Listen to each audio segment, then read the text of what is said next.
Türkiyədə Iğdır və Qarsın tən ortasında yerləşən Halıqışla kəndindəyik və bu kəndin giriş nöqtəsində olan tablosudur. Kəndin özəlliyi isə əhalisinin təxminən 70%-nin Azərbaycanlılardan ibarət olmasıdır. Kənd Türkiyə-Ermənistan sərhəddinin ən yaxınında yerləşir. Hemen yanı başımızda Aras Nehri geçiyor. Aras Nehri iki şehri de birbirinden ayırıyor. Bu tarafı Kars, öbür taraf Iğdır. Hemen bu taraf sol taraf. Şu anda sizin ekranın sol tarafı Ermenistan. Şu anda ekranlarınıza Ermenistan toprakları ve Türk toprakları birlikte geçiyor. Şu anda burası Halıkışla köyü. Ermenilerin Akuryan dediği nehir, Arpaçay Nehri bizim de. Sınırın hemen öbür tarafı Ermenistan, bu taraf Kars, Türkiye toprakları.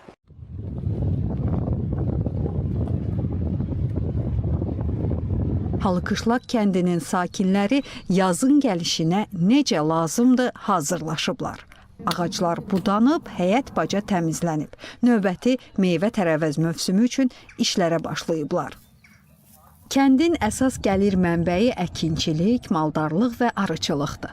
Halıqışlaq Türkiyə və Azərbaycan türklərinin bərabər məskunlaşdığı məkandır. Amma kənd daha çox Azərbaycan kəndi kimi tanınır. Bunun da tarixin müxtəlif dövrlərində qətliam və sürgünlərə məruz qalan Qərbi Azərbaycanlıların Halıqışlağa sığınması kimi özəl səbəbi var. Hoş geldin canım, hoş geldin. Güzel bayramlar olsun. Bayramınız. Hepimizin. Hoş geldin kardeş. Novruzun atributlarını Halıqışlaqda da görmək olur. Çünki Arpaçayın digər tərəfindən əvvəlki adı Hacı Bayram, indiki adı Baqaran olan bölgədən köç etmiş Qərbi Azərbaycanlılar Novruz adətlərini burada da davam etdirirlər. Ateşimizi yaktık, yumurtalarımızı boyadık. Çocuklarımız baca baca gezdi, meyvelerini, yumurtalarını aldılar. Çok güzel geçti. İşte her zamanki gibi pastamızı, böreğimizi, ketemizi yaptık.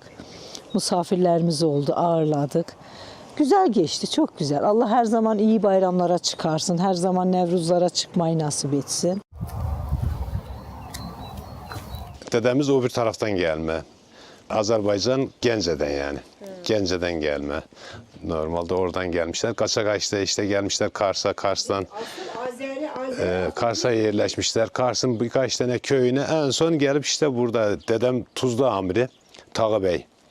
Tuzla Amirliği, Kars'ta Tuzla Amirliği yapmış. İşte soyumuz normal Azerbaycan Gence'den gelme yani.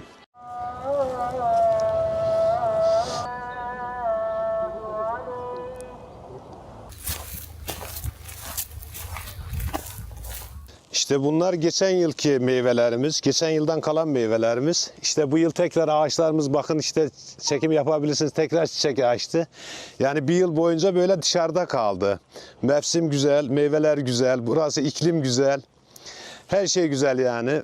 İşte gördüğünüz gibi size ikram edebilirim bunları. Teşekkürler, sağ olun. Nərmin Kərim, Elvin Qəhrəmanov, Xalid Əliyev, ASTV Xəbər, Türkiyə, Qars.